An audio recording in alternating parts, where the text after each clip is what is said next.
Hello everyone, question and answer video today from one of our followers who asks Schwerpunkt, apologies for the off topic. Well, this was under the video on the importance of moral forces, but it doesn't matter.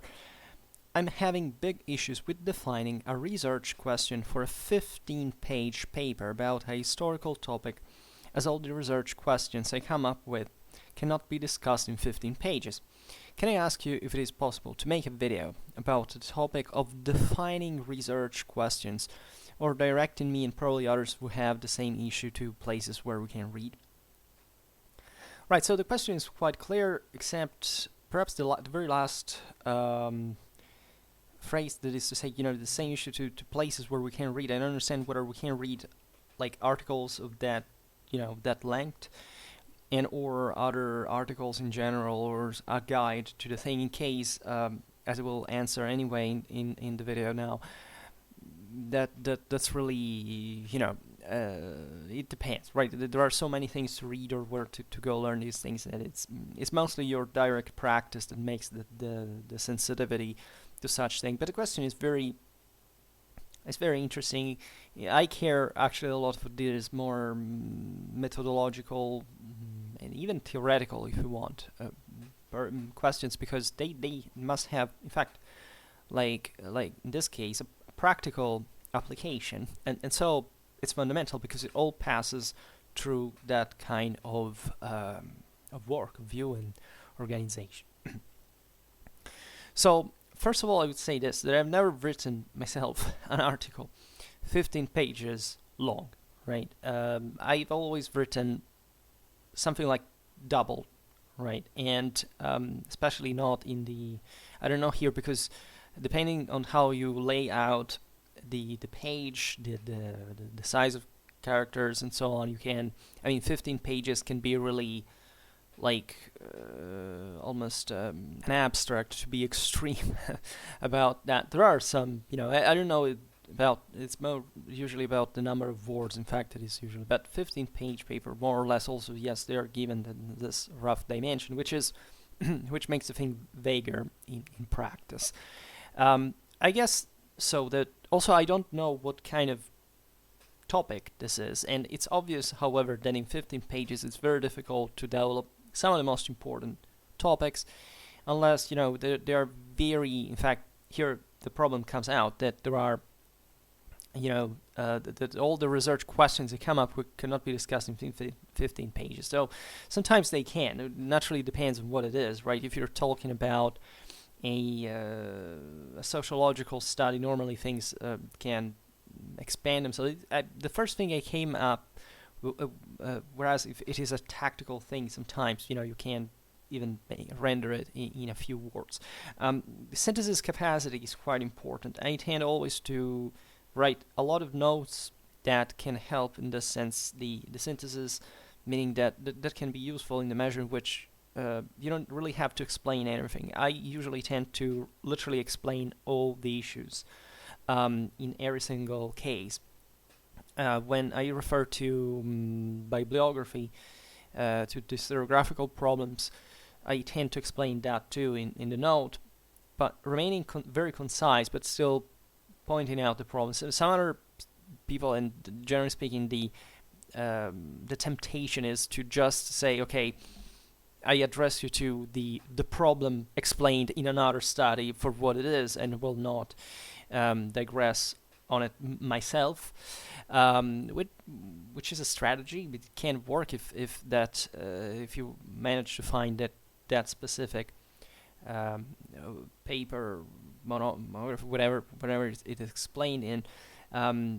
With monographies, usually you at least introduce a little bit what it talks about, all in the note. And defining a research question naturally is key here. And I did make some video explaining how to do it for articles, theses, even doctoral ones, and so on.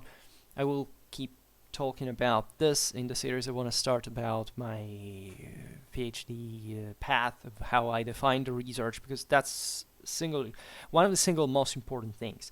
But at the same time, it's difficult to answer because the reason why it is so important is that it really depends on the topic itself, right?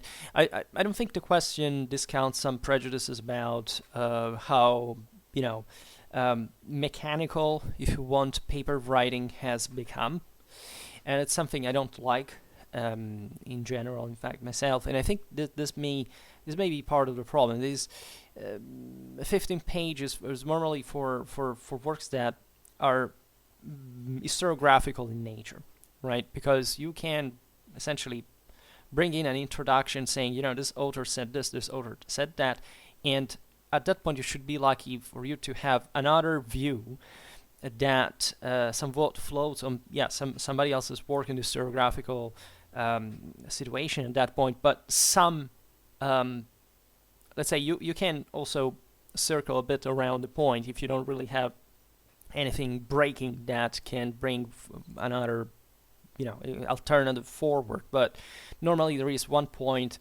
some evidence, some sources that say something that can help redefining something that other people have just said, but maybe they haven't said it quite in the way you see it. And normally this happens when also you have, I expect, a bit of experience in that question in the first place. So it's obvious that a person that asks that you can't do that is because you have a lot of things to say. You evidently know a lot about about the question, so much that there are different questions even that you come up with, and you realize that this be so long as not to fit this limit, this fixed number of pages. My advice is, of course, to I don't know what's the way of this article, right? If it is just for caching curriculum, publications, you at that point you can easily, if you want, address some questions in a more diluted way, right? If you have a point about a certain question that you want to develop in so much an extent, well, that may sound better for some more concrete work, something like 30 pages, in fact. That is normally, the standard of a decently, substantial work. For 15 pages, I guess that the question can remain more in perspective, right? Some historiographical perspective on the issue that you tend to to expand on more conceptually than descending too much within the nuances of the evidence and how this can be interpreted and so on. Unless, again, the question is very it's very strict, right? I can think myself of certain tactical issues that can't be confined in a 15 pages article, right? That is to say, you have, I don't know, I don't even know whether this article is specifically about medieval history. I don't think so, because that's my reference, let's say. But normally that depends, in fact, on the amount of the evidence existing.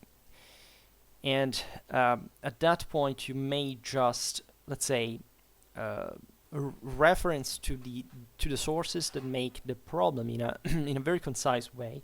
You just maybe don't extend all the quotes about the passage that brings the nuisance, but let's say you kind of explain a little bit what they say, you paraphrase them, or you can. I've seen certain authors that even adjust maybe interpretation a bit towards that direction they want it to head without too much explanation. That can save space. That is to say, you don't have to twist the evidence or make it to make an instrumental use just for the purpose of making it fit in the thesis that you have there.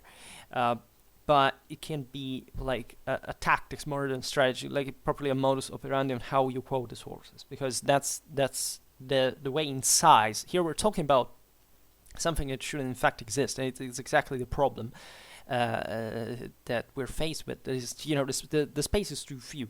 So at that point, if it is literally the whole sap of the heuristic value of your paper, it's subordinated to a matter of volume. Well, You have to work on the volume, even through such things, through quoting, through the way you do.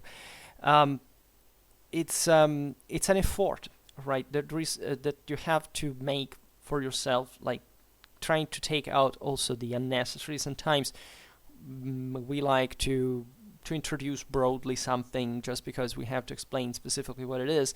In my experience, I've tried to cut as much as possible in the end, right? I think necessarily, like, I don't have a blank paper crisis when I usually begin to write. Just sometimes in fact, I would like to say so much that the introduction is important that at that level, and when I make the work that eventually explains the thing, and I look back at the introduction, I say, so much of this premise is maybe useless because not only I explain it in the work, but let's say I even presume that who is reading such a work, in order to understand it, will go by it, and I don't have to delay to overly expand that the text volumetrically speaking, because they have to the person just to anybody to understand the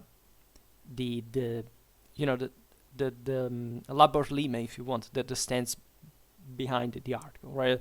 A well-written paper, in my opinion, is the one that literally says a lot with few, right? As always, the semantic weight of expressions, of words, the refinement is very important. When we are capable of doing that, is because we are capable of we know enough, and therefore we would like to write even more. But that's exactly the proof that puts you to the test when you realize that you don't even need to present yourself like that, because the things that you write, if they have enough specific weight, should silence basically any other presentation, objection, etc. Provided that, of course, such the criticism, that the logical, rational chain works within the work. That's another issue. So of course it could be, now it's evident that here the topic of the article is not being explicitated, so it's not even the issue here. But I'd say this is more or less what I think, because in 15 pages you can't even write something decent, right? It only depends on how much, like, for example, if there is so much historiography, it's obvious that 15 pages can be easily eroded by all the notes that you have to insert to make just the historiographical premise. This is a huge problem nowadays, because historiography has overly expanded, literally at the point that sometimes you would need an entire doctoral thesis just to make a historiographical premise for the historiographical for the doctoral thesis you want to work on, you want to make, because there is really too much, and this I realize it's a burden. It's really it feels as if you always left something unsaid, untold. So that's also why the nonchalance, if you want, to employ towards the historiographical references is important, because it can show that you have assimilated the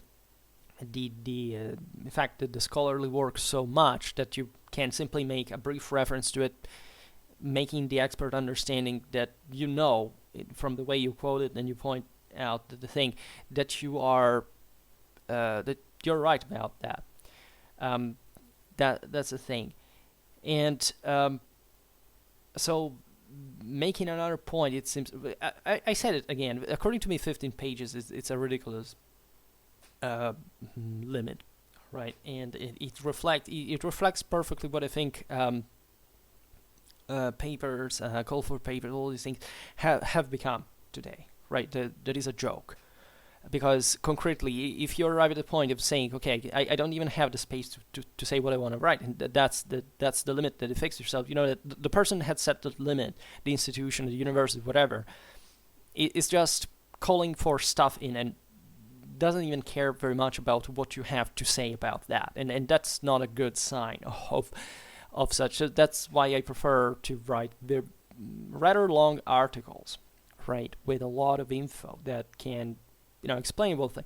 And again, it even at the end, that if you write a good thing, you would always like to do better. You would always like to improve it, to make it shine in a sense. So that's the thing. I never exercised myself in 15 pages articles, as I said at the beginning. So maybe it's a disappointing answer, but I wouldn't know how to approach it. I just remember some. Similarly, I remember my PhD project was had something like that, I think, but no, it was less than 15 pages. It was just like a broader abstract and explanation. Then eventually they cut it also because the following years they started not caring even that much. But at that point, what is easy, let's say, about this is that you can be, if you want, that superficial, right? Of course, an abstract is not an article, so it was easier to say to present broadly. But I remember at the time I simply, made some couple of historiographical reference. I didn't even explain the broader thing from that point of view of all the various studies and in detail what has been said or not said. I was just pointing out the problem and how, in my opinion, certain aspects could be expanded. This may be an idea. I mean, as a research question for such pages limit, you could simply point out what, for example, is yet to be done in that field in terms of research, right? Because it doesn't expose you to something, more detailed, more in depth, but it can be thought-provoking. It's if you want a way to even express what your opinion is on that without even needing to provide for this dramatic amount of evidence. You say, up to this point, usually it's been like this. Usually when a certified historian, or at least somebody with, who's provided with, that authority for writing such works is expressing a personal opinion. I think it's appreciated, right? As long, of course, as it's referenced, okay. But the idea that there are historiographical perspectives here that have to be rethought, seen, it's an evergreen, right? And it can surely fit as that form for that format, let's say. For works of this kind, I don't know. There are surely you can't search any article that have this size. I think even Academia Edu has some kind of filter for that. It may be wrong, but given what the average articles today, again, they're often that short that you even say, what the hell have these people written? I remember I was making a video last year or so, and I remember when it was about the rank emblems of the Mamluk the Mamluk military. It's this kind of form of proto-heraldry. The thing that comes closest to heraldry, to Western heraldry in the Muslim world. And it was an article written. I don't know if it was an Egyptian guy or something in English, and that was if you want, the perfect example of how easy it is sometimes to literally pick what people have already said, making the point of the situation. Maybe nobody has even made it in that form, in that synthesis, and writing an article. That is to say, heuristically speaking, there is practically nothing new we have done, and that's not good, right? But if here, again, it's a matter of objective defining the target, right? If you just need to do that 15 pages thing, it's even, see the advantage of the situation, see the pro, right? It's shorter. So even if you have a lot to say, and that's the best thing, so I definitely support you to write as much as you can in any as soon as you have the opportunity to do it on a longer, in a larger format. It can be frustrating, but at the same time, it should be easier if you want to write to what that's the historiographical problem is to the bone, and just adding some kind of broader definition. And literally, it's just be an article just quoting what people have already said. It's just put in it in a synthesis form that can be more, just accessible for an article, right? Suppose there are just monographies that have been written about a certain topic. but nobody has ever made the historiographical point of the question yet in an article. That is to say, maybe there are lots of articles that talk about those monographies, but they haven't quite, but maybe they analyze just the a specific topic that is not the broader history of that, the broader picture that is presented by those monographies, right? Reference to each other. At that point, it's easy to get what you would write. Like they would say, this guy says this guy says that, and again, it's what I was saying at the very first example. That is, if you have some further evidence you can bring on the fore for that specific. Maybe you have an idea, you think somebody has missed something, right? It could be the case. I will hopefully, if I don't collapse psychologically, write an article exactly about a battle that is being written, that is famous historiographically speaking, even let's say on a European scale, also because of certain further reasons or literary history of those who took part in it. And it's a fairly well-known battle. It's just that the national historiography of that country hasn't basically ever made, at that point, it's a flash of genius, especially in military history, realize that what you think others wrote is nothing, but there is too few, and that nobody studies about the art of wars. And in a sense, I am advantaged because I chose this field in which it's dramatically easy to say something new, if you want. And banally speaking, the whole problem, like the battle, is just two sources that talk about its tactical development and tactical unfolding, and basically historiography forgot or ignored or lacked one source that was there and that talked about the battle and adds a very interesting detail to it that nobody seemingly has taken in consideration.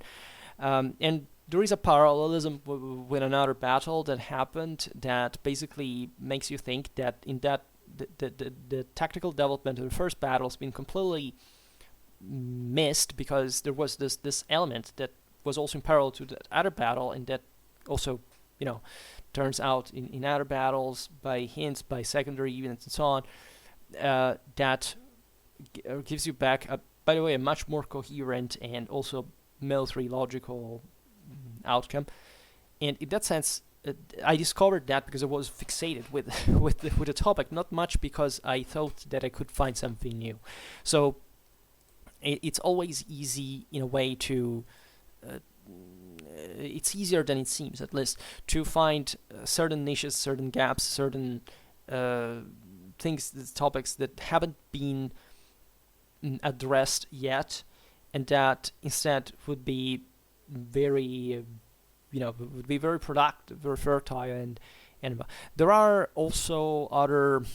There is, at least if you are very interested in historiography, that's, as I said, seems to be maybe the best option for such paper questions. We arrived to the point that people wrote very new things about certain topics, but let's say historiography is stratifying so much chronologically that sometimes we have literally lost track of certain works that had been written before about that topic, literally studies.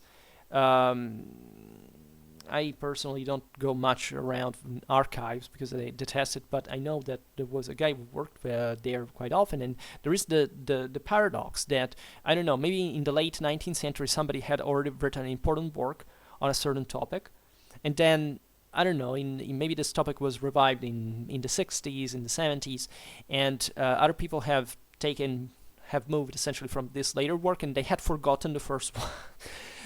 That's a bit, if you find yourself in any story of that kind, it's lame. I agree, but certain secondary topics surely have not been all, in fact, scoped, and that can be another thing. Then, if you have an article, if you have a new source that can be maybe for a 15 pages article can be interesting, meaning that this, of course, if it's modern history or contemporary history, maybe in fact the information you need to make this work fit in now it's longer than 15 pages. But let's say if it is, I don't know, if you're a medievalist, which I don't know, but statistically I have no idea whether to presume it or not, you could find one not necessarily even just an archive source, but let's say some kind of iconographic evidence or some other interpretation, even for the history of thought, of how you could there is a digression into psychology, and people want to understand the mood and the character of people from the letters. I don't know, in diplomatic, they don't contextualize. They think that's not bad. Let's say expressing that kind of speculation. It's maybe it doesn't have much of an heuristic value, but it can be like a comment that you add to somebody else's work that maybe provides with a better defined shape, line. The work could be an idea. I can't think at the moment any much other thing because really 15 pages is that few. It's difficult to point out. It's obvious that if you this thing should be literally concluded in itself. So really, my bias is for historiography at this point, right? I would bet on that because it's. I know it's too frustrating to just have an idea and wanting to expand on it, and you don't have space, literally, because they don't give a damn about your work. And that's so. This is my take on it. Again, defining research questions. If the question also addresses the broader issue aside from these short format problems, say defining research questions is really hard. Right, because it takes naturally your knowledge of all the historiographical background, which quite rarely we have progressed unless it's a topic that already we have extensively researched on, that gets updated, by the way. So if you do that ex novo, let's say that you have, of course, the first research, all the possible things that have been written on that, and I must say historiography, it's an obvious thing that I'm saying, but my experience has been the following. It is to say, historiography has confused my ideas at the beginning in that moment more than helping me. That is, I have, maybe it's just also because I'm a medievalist, so I'm more connected to the sources, because there are fewer, because you're in a more direct contact with them, say, than modern, let's say newer history in a sense. But I've always gone in parallel. That is to say, actually I was biased in favor of sources before historiography in a sense. So I preferred them, let's be honest, to scholarly work, because I've never trusted scholarly work, and especially because some of it, the one at least I've gotten used, it's a bit too circular in nature, in my opinion. It's always too vague. It's always too, for the sake of writing something, right? So they don't always make you understand where they get the info from and from which evidence and which data. There are very different historiographical works in this sense, but it seems to me that, again, there is almost an interest not to make you know enough, so that to give you like a very tiny information at a time, and then making an enormous historiographical contextualization, or at least a broader conceptual interpretation on it, and not moving on, because it's an economical principle, right? If you do that, you can publish 10 papers and not moving that much, right? I've always been for, let's cover the whole topic if we can, and let's make an atrocious effort to do this all, and see what comes out. And in my opinion, that's where the most interesting things come out, and that surpass properly in scale and in perspective most works that are there. I think, of course, sources in historiography should be always read in pair, because concretely that's how it works, right? It's just that the source, in my opinion, always gets the upper hand. Like it's I have a great sympathy towards sources, especially in my own field. So my own field of expertise in times and place. I mean, that can be different from other situations, but it's only, let's say, defining the research question is mostly. You see, there is a trick, and that's in which I felt myself back in the days, that when you wanted to provide, especially when you're writing an abstract, so you're saying what. We all know that we lied there a little bit, because, of course, before you make the research, you cannot know at what you're going to find, what direction the work is going to take, right? So defining a research question can be really tricky. More or less, you have to say something vague, such as, I think that there is something there that can be expressed better up to this point. This guy wrote this guy wrote that, and I think that there may be this and that, and it can be interesting for this and that reason. Right, end of the story. This could fit in a 15 pages article, by the way. In fact, that's what I was referring to before. But the research question is something that unavoidably changes over time. And I must say this, that very often, because we tend, in fact, to make this dramatically short and brutal works now, and not serious monographies and things that birth out of years of labor, let's say, we give for granted what we want to find out, and this dumps down the thing, because in order to know what the answer is going to be, you should to already know it. And so therefore, what's the point of making that research in the first place? I mean, the extreme is that one, right? Instead, it's much more fascinating when you say, I just want to observe what happens in that situation. I have some idea, and you kind of lie a bit up, showing that maybe you already know what it's going to be. But actually, whenever you do this, and then you write the article, that, or whichever other work, that there is always, it's much more complex, of course, it's much deeper, and you're going to go more far than you thought. And therefore, that will redefine the question, that it's something that fundamentally you pose at the end of the work, paradoxically. At least for me, it works like this, right? I go a bit in reverse, but I think it pays off, because it's at least founded on the source's evidence. And that's, in fact, what it should be. For that point, because it's literally like we should listen to what sources tell us and build the thing around that, and then check in historiography when we say what has already been said about this aspect or this one that I'm curious about. Is it possible that there is a connection here or there? So the defining a research question should be about remaining open enough, not let's say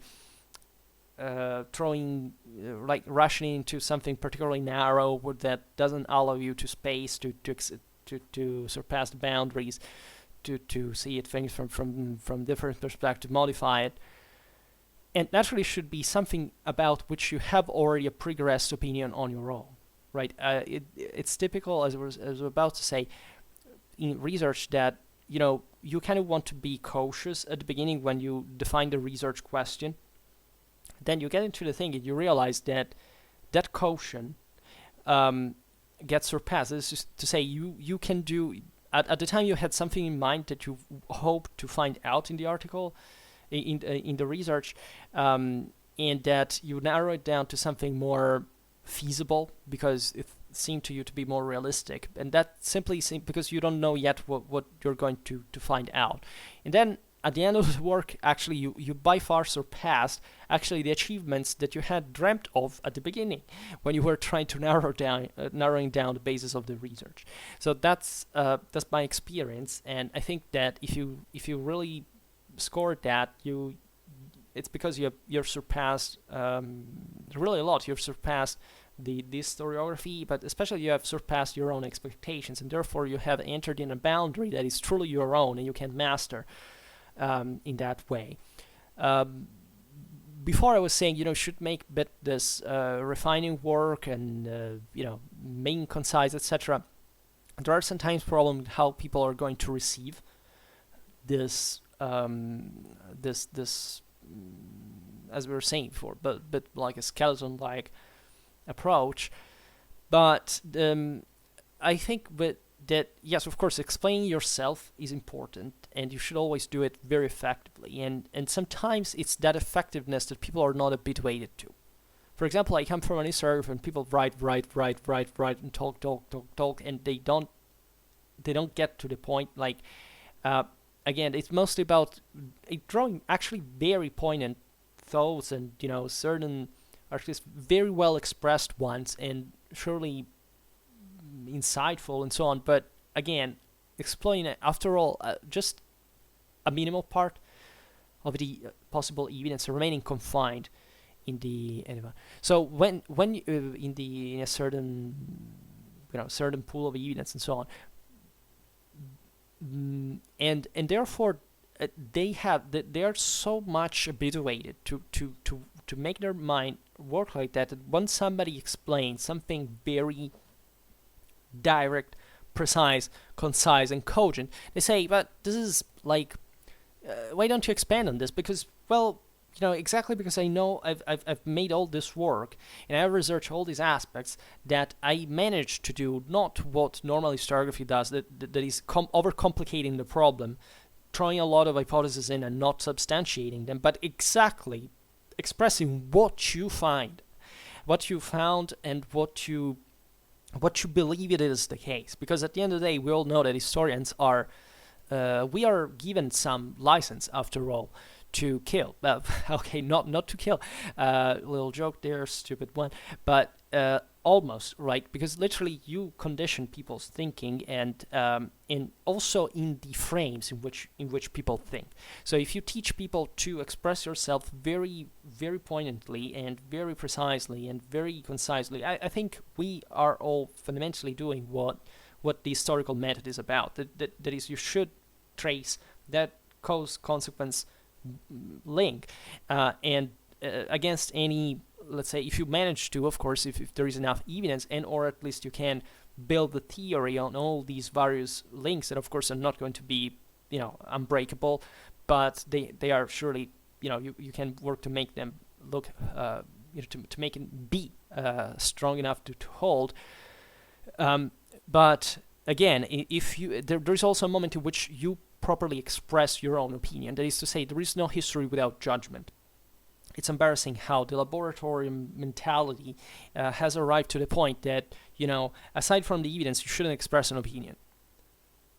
Right? It's basically, you kill all the sap of scientific research, in my opinion. You make, I don't know, you work for 4 years on a research, and then what it should be, just a sum of, of even, no, you should express a final opinion. And that final opinion, after all, has to be logical, has to be coherent. And we all know how in history, after all, when you really know something, it's all much simpler than it is. That there is almost an axiomatic vision, an asymptotic one. It's something that makes sense so fluidly, so, right. And I always point out how von Clausewitz is also an example, not just of logic, but of dialectics, right? It's getting to the point. And that's it. If you manage to do that, and people are disappointed because you would like to have expressed, well, no, because you are the one that found that evidence and said, more than this I can't even properly express. For example, in my doctoral research, one thing it was criticized, albeit it was no way to point out that it was anywhere wrong in that sense, is that I had made a list because I made an astonishing research, volumetrically speaking. It was surely, more than 15 pages, but, much more than 15 pages. And it had listed a lot of things that are literally, some passages of battle, of combat, medieval warfare and so on.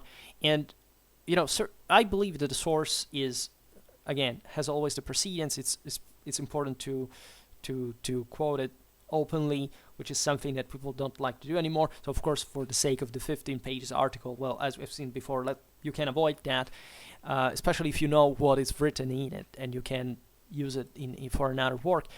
But let's say that the what was I saying? That you know that the combat passage, let's say, at some point explains itself. And if you really don't have any other point yourself that you can make, make connect with the whole thing, let's say, or with some detail or some interpretation, some hypothesis, it's better if you leave it there, right? Of course, you should comment it in a way, but it's not really. You shouldn't say more than what the source openly says if you don't have any other evidence to point out. Some people don't realize that. They think, well, but then there must be some critical thing. Try to make it on that evidence. What can you draw from? And people get obsessed sometimes about, even the nature of sources. People say there is this almost skepticism that is, being skeptical in a healthy sense, it's good. But with history, we all know that essentially we have some sources. Of course, we should frame in a context. But if fundamentally we don't know the sources of those sources and we don't have any specific evidence to assess that what the source is saying is maybe wrong or particularly biased, let's say we can't get it from the broader sense maybe of the tone of the author. But if the author is generally speaking objective and reliable, and there's just another author that says another thing that is similar, so it can fit given just the differences that can exist in the sources. Many people want to overcomplicate the thing by saying, you should point out the historiographical, we should make all a story of those sources. Why?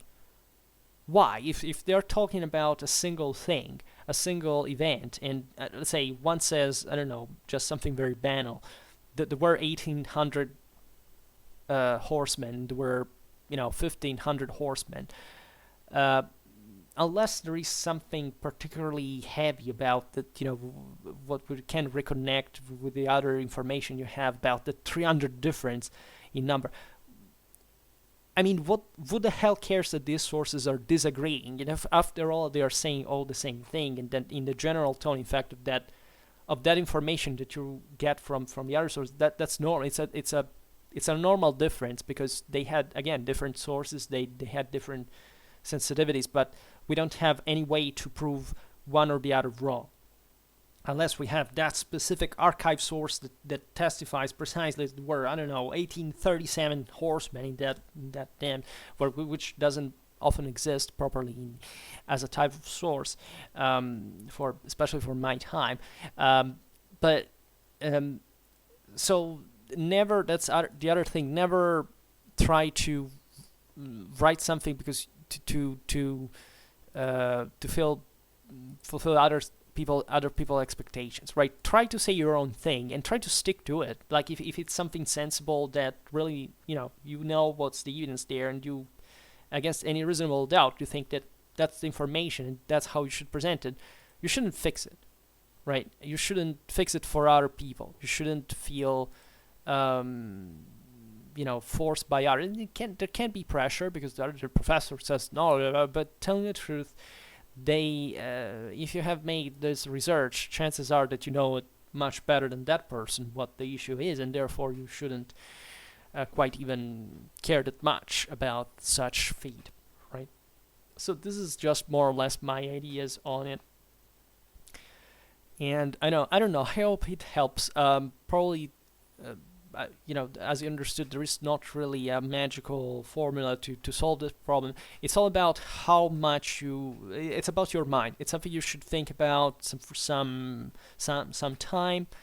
Of course, starting with the right foot is important, as in most things, but you can also adjust it. You will adjust the thing over time, because that's also what the whole purpose of that research is. So making a synthesis of thought is very important, in my opinion, because it's always it's not much that it's always possible. Of course, you can't reduce everything to nothing, to a point, right? But it's methodologically speaking, the more eloquent you can be, the better terms you can find, the better the way you can compress things, even to make it sensible. It's an interesting exercise, right? I know people who literally get lost in digressions and you say, Schwerpunkt, you're one of them, because every time you start a video, you start digressing after the first phrase, and I don't follow anything what you're saying. No, believe me, I'm a very concise person, at least as compared to so many I have met, and that is literally, it's a neurosis at some level. It's literally this idea that you have to space, never to concretize eventually. I'm instead for a conclusive work, right? I can digress, but it's always part of a broader structure that I'm trying to outline specifically, and not just for the sake of it. And that's also very important. So, well, I don't know what's your situation. I don't know. I don't care. I hope everything goes well for you. But just just be aware that there are also these sometimes personal inclinations, right? That just have I don't know, we like to express ourselves in a way rather than another, and that's also what makes the diversity of perspectives of thing that is a bit also the sap of the debate, the historiographical debate, and so on. And thank you for the interesting question. So for today, stop it here. Just hope that you enjoyed this video. If you did, please share it. Otherwise, leave a like or subscribe to my channel if you're interested in my upcoming content. And for now, I thank you heartily for listening to me. I wish you a nice time and see you next time. Bye.